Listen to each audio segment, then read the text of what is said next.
নমস্কার। প্রিয় শিক্ষক শ্রদ্ধেয় শ্রী সুভাষ বসু স্যারের প্রতি আমাদের বিনম্র শ্রদ্ধাঞ্জলি। অনেকটা পথ একসাথে হাঁটার কথা ছিল।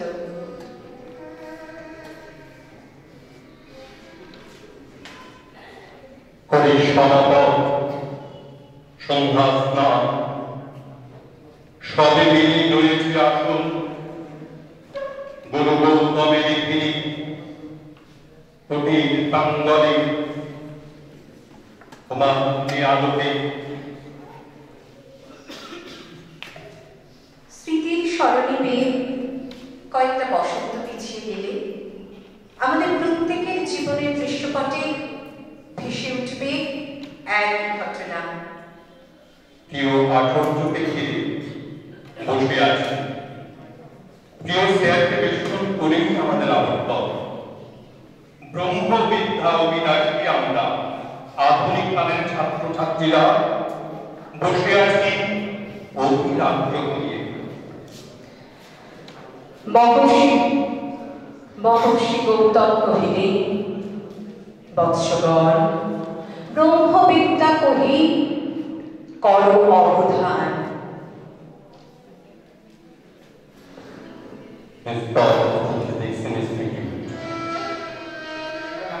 একে একে পদার্থবিদ্যার জটিল গৌর তত্ত্ব ব্যাখ্যা করে চলেছেন প্রাঞ্জল ভাষা। আর এক দাস মুহূর্তকে নিয়ে ছাত্রছাত্রীরা তাকিয়ে আছে তাদের কেউ স্যারকে দিকে। কিন্তু কি আশ্চর্য, এত মুগ্ধতাও বিন্দু মাত্র স্পর্শ করতে পারে না ওই শীর্ণদেহী সর্বত্যাগী সন্ন্যাসী সম মানুষটাকে। বরং আপাদমস্তক শিক্ষক মানুষটা তার মর্মভেদী তীব্র তীক্ষ্ণ দৃষ্টিতে নিরীক্ষণ করে চলেছে তার ছাত্রছাত্রীদের। কোথাও কোনো অন্ধকার থেকে গেল না তো? কোনো একটা মুখে না বোঝার অক্ষমতা ফুটে উঠল কি? তার উজ্জ্বল চোখের জ্যোতির্ময় আলোকে ধরা পড়বেই সে আধার, সে অসহায়তা। তৎক্ষণাৎ ধ্বনিত হবে সেই অমোঘ আত্মবিশ্বাসী কণ্ঠ, এই বলে আবার বারবার প্রতিদিন বছরের পর বছর ধরে ধ্বনিত হয়েছে এক ক্লান্তিহীন অবসাদহীন শিক্ষকের কণ্ঠ। ধ্বনিত হয়েছে আমাদের শিক্ষা গুরুর কণ্ঠ।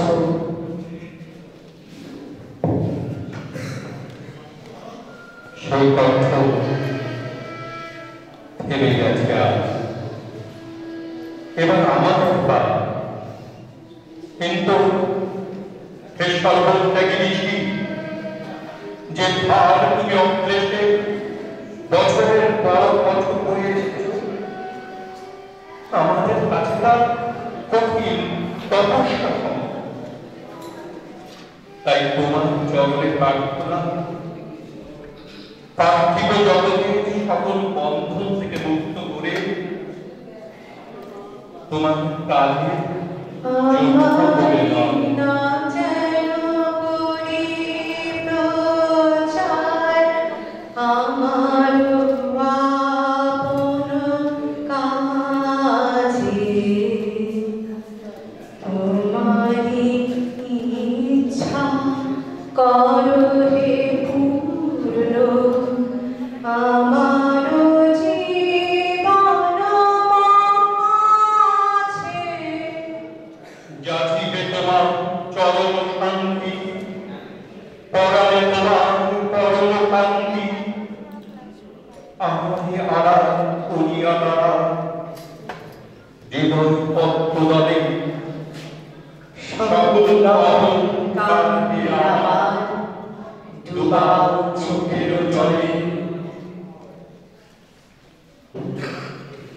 বুঝিনি তোমার ভুল করলাম বোধ, বলা হলো তরুণ বয়সের চঞ্চলতায় বুঝিনি তোমার।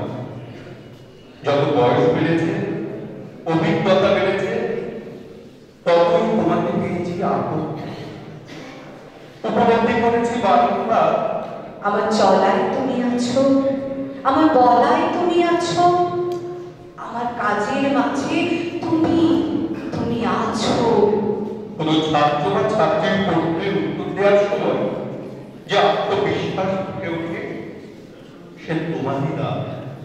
ক্ষুধাতুর কোনো ছাত্রীর পাংশ মুখখানি ধরা পড়ে যখন আমার এই চন্দ্রচক্ষে, সে দৃষ্টি তোমারই দান। ভোর রাতে উঠে ইট ভাটায় কাজ করে স্কুলে আসা ছাত্রের অসহায়তা অস্থির করে তোলে যখন, জানি সেই মুখে তোমারই দান। না চাহিতে মনে যা করেছ দান, আকাশ আলো তনু মন প্রাণ, দিনে দিনে তুমি নিতেছ আমায় সে মহাদানেরই যজ্ঞ করে। অনেকখানি ঋণ রয়ে গেল তোমার কাছে, অনেকখানি ঋণ রয়ে গেল তোমার কাছে। না, পরিশোধের স্পর্ধা করি না। I'm appreciative of the work that I did, and people appreciate that.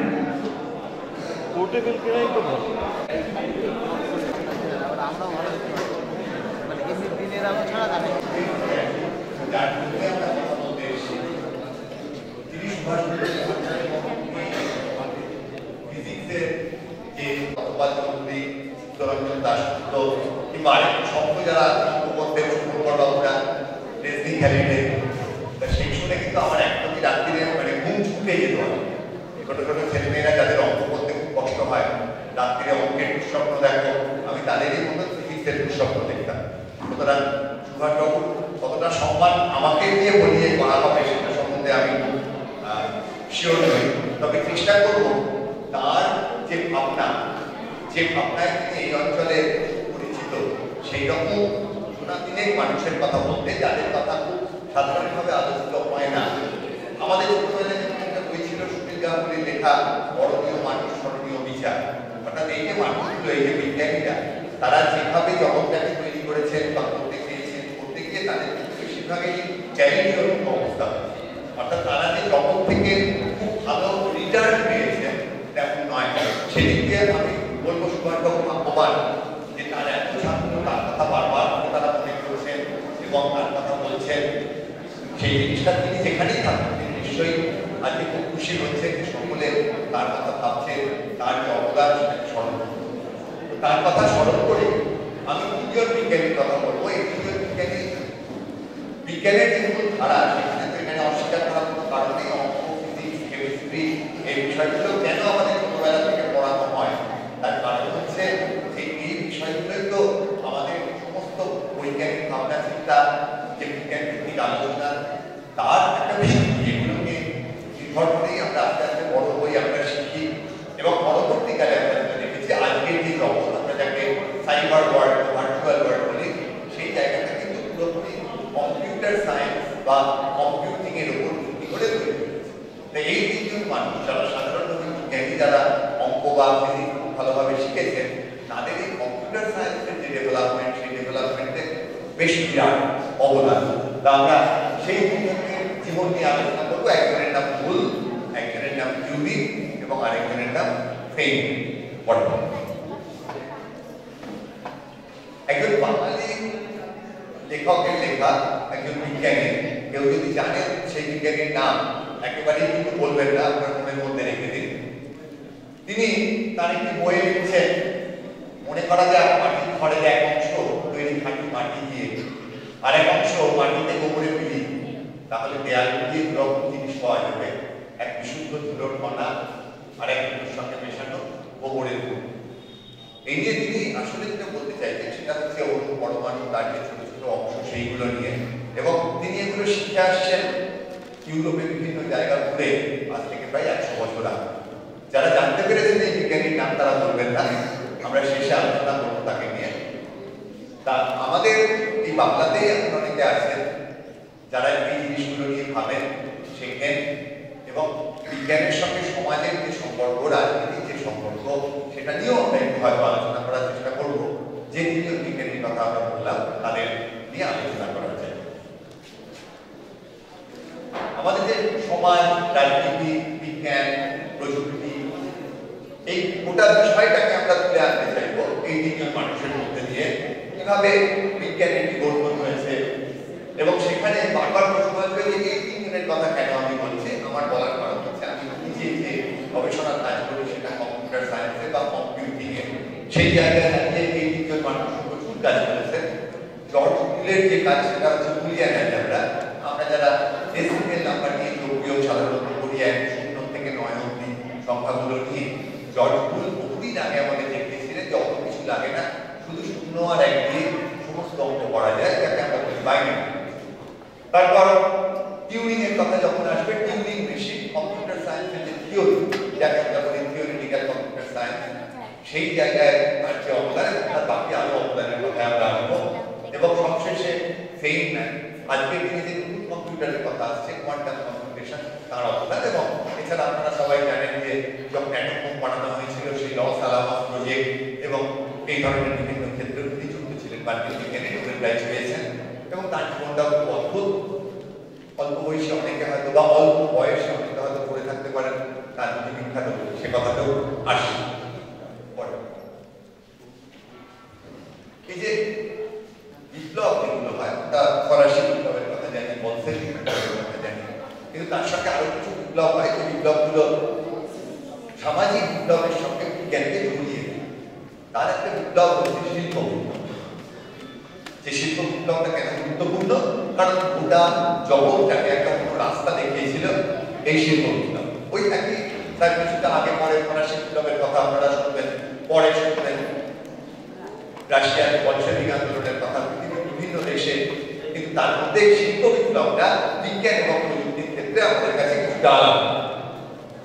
মোটামুটি ইউরোপে এবং আমেরিকায় 1760 থেকে 1800 সালের শুরু, 1820-1840 অব্দি এই যে বিপ্লবটা এসেছিল আমাদের যে শিল্প বিপ্লব, তার মূল বিষয়গুলো কি ছিল? হ্যান্ড প্রোডাকশন থেকে মানুষের যে গায়ের জোর, সেখান থেকে আস্তে আস্তে আমরা যন্ত্রের দিকে যাওয়ার চেষ্টা করছিলাম। যন্ত্র শক্তি বেশি সামনে আসছিল। নামটা ছিল যন্ত্রের গান, অনেকেই শুনেছেন আপনারা। এলো নতুন কেমিস্ট্রি সংক্রান্ত প্রসেস, কেমিক্যাল ইঞ্জিনিয়ারিং তার বিষয় এলো।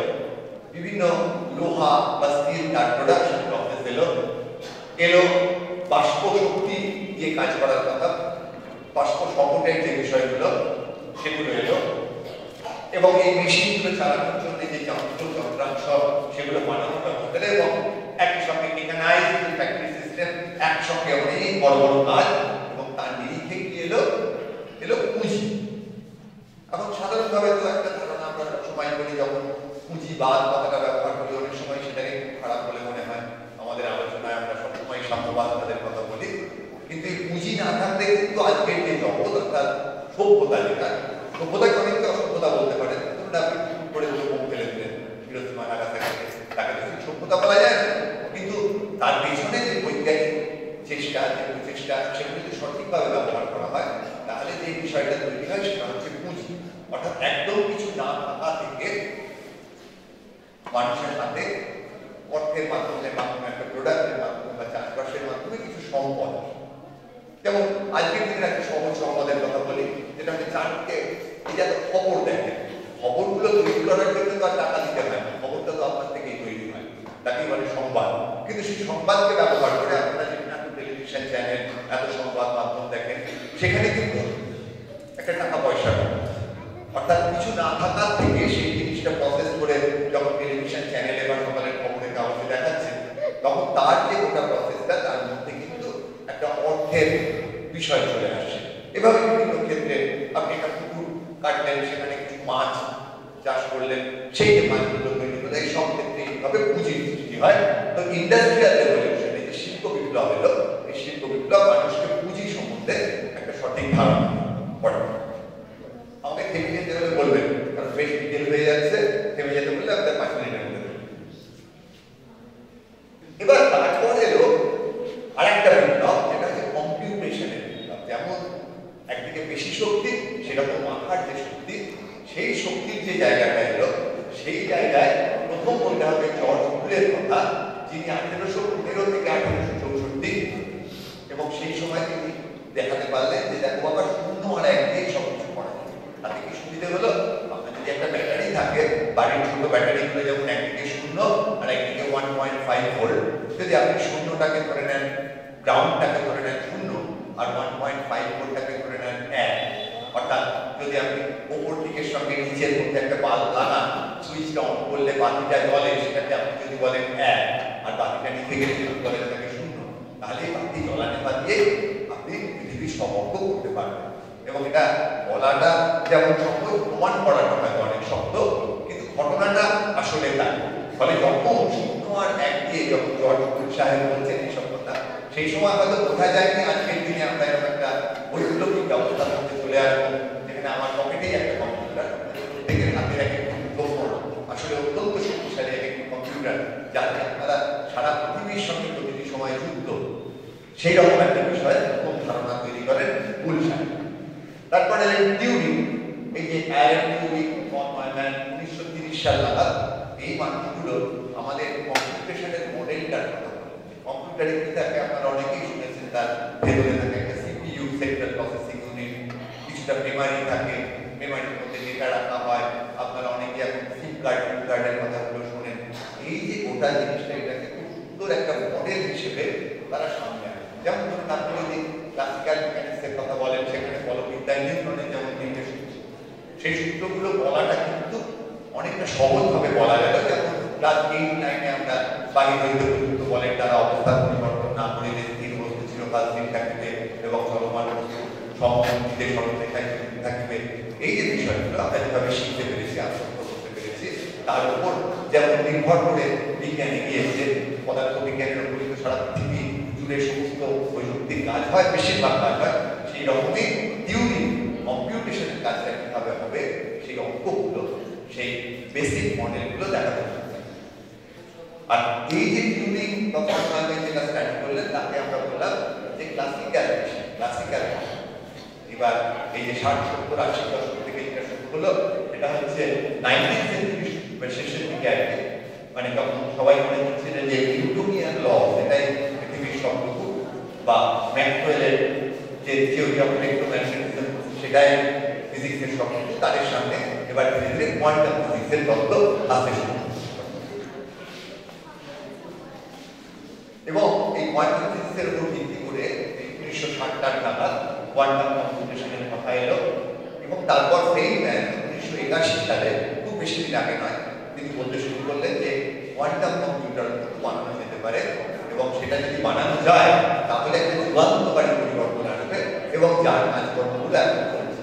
অর্থাৎ 1920, 30, 40, 50, 60 এই সময়গুলো কম্পিউটারটা যে অবস্থায় ছিল, আজকে 2024-এ দাঁড়িয়ে কোয়ান্টাম কম্পিউটারটাও মোটের উপর সেই জায়গায় আছে। এবং আমরা আশা করছি আগামী কয়েক বছর বা কয়েক বছর পর ওই কম্পিউটারগুলো বাজারে